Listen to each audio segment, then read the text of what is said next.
dapat na mamuno sa ating bayan. Huwag magpadala sa pangakong walang laman. Hanapin ang totoo, sino nga ba ang nararapat? Piliin ng may takot sa Diyos, may puso sa bayan, yung mag-aangat ng ating kinabukasan. Halina't makiisa sa tanghalang halalan.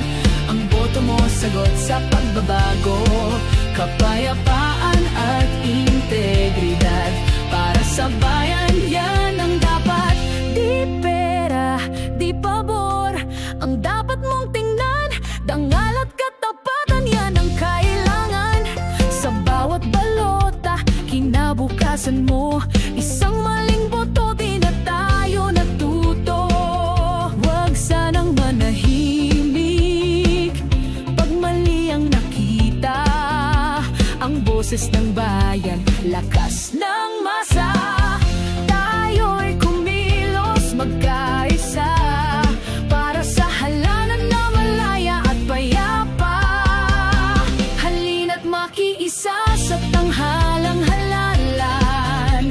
Ang boto mo, yan ay sagrado, kapayapaan at integridad. Para sa bayan, yan